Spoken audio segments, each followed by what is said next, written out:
Hello, আমি Aryan. Welcome to my new channel. যাদের মনে একটু হলেও প্রেম ভালোবাসা রয়েছে তারা চাইলে চ্যানেলটা সাবস্ক্রাইব করতে পারেন, আর যাদের মনে হিংসা প্রেম নেই তারা অ্যাভয়েড করতে পারেন। যাই হোক, বরবাদের পর শাকিব খানের পরবর্তী আকর্ষণ তাণ্ডব। এই সিনেমাটাকে ঘিরে আপাতত অনেক ধরনের কোশ্চেন তৈরি হয়ে রয়েছে।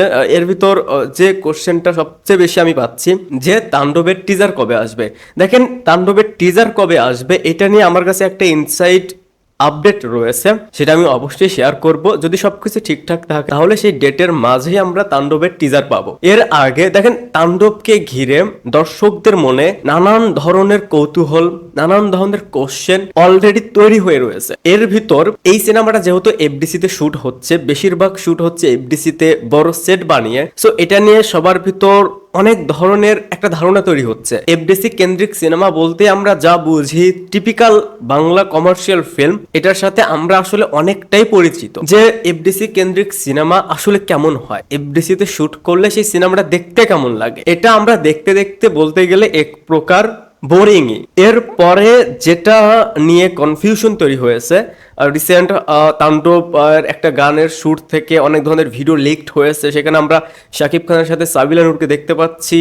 সো সাবিলা নূরের সাথে শাকিব খানের কেমিস্ট্রিটা কতটা জমবে, সাবিলা নূর নাটকের নায়িকা, এটা নিয়েও এক শ্রেণীর দর্শকদের মাঝে একটা কনফিউশন রয়েছে যে আদৌ শাকিব খানের সাথে সাবিলা নূরকে দেখতে কেমন লাগবে বা তাদের কেমিস্ট্রিটা স্ক্রিনে কতটা ভালো লাগবে। এরপরে এই সিনেমাটাকে ঘিরে অনেকের ক্যামিওর কথা শোনা যাচ্ছে, সেটা আফরান নিশো, সেটা শরীফুল রাজ, রায়হান রাফির তথ্য মতে এটা দিয়ে সে একটা ইউনিভার্স ক্রিয়েট করতে যাচ্ছে। সো এই যে যাবতীয় কোশ্চেন, এর মাঝে এখনো যেটা রিভিল হয়নি তাণ্ডবের ভিলেনকে। সো যত রকমের কোশ্চেন, যত রকমের কনফিউশন আমাদের মাঝে তৈরি হয়েছে, দর্শকদের মাঝে তৈরি হয়েছে, এটার অ্যান্সার আমরা শুধুমাত্রই পেতে পারি এই সিনেমার টিজার থেকে। এখন আবার একটা টিজার আসলেই তো আমরা সবকিছুর অ্যান্সার পেয়ে যাব না, যেমন কার ক্যামিও থাকবে বা ভিলেনকে রিভিল নাও করতে পারে। বাট একটা টিজারের লুক অ্যান্ড ফিল দেখার পর সেই সিনেমাটা কি ধরনের গল্প নিয়ে হতে যাচ্ছে, সেই সিনেমাটা কোন প্রেক্ষাপটে হতে যাচ্ছে, এগুলো থেকে অনেক ডট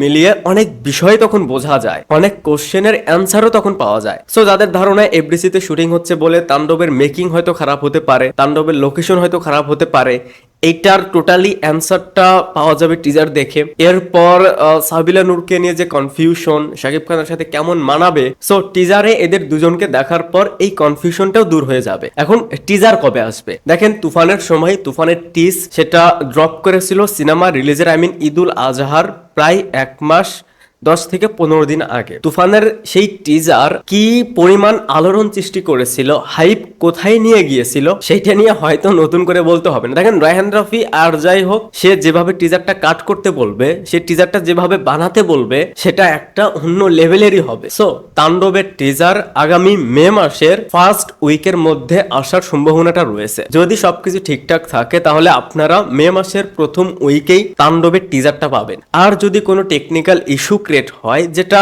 অলওয়েজ হয়েই থাকে, সেটা শুধুমাত্র যে আমাদের ইন্ডাস্ট্রির ক্ষেত্রে এটা নয়, এটা সব ইন্ডাস্ট্রিতেই হয়ে থাকে। তো যদি সবকিছু ঠিকঠাক থাকে তাহলে মে মাসের ফার্স্ট উইকেই আমরা পেতে যাচ্ছি তাণ্ডবের ফার্স্ট টিজার। এবং সেই টিজার থেকে আমাদের মনে যত রকমের কোশ্চেন, যত রকমের কনফিউশন, সবকিছুর অ্যান্সার প্লাস সব কনফিউশন আই থিঙ্ক দূর হয়ে যাবে। সো এখন দেখা যাক তাণ্ডবের টিজার নিয়ে তো খুবই খুবই এক্সাইটেড, কারণ এখানে আমরা শাকিব খানকে একটা ভিন্ন লুকে দেখতে পারবো।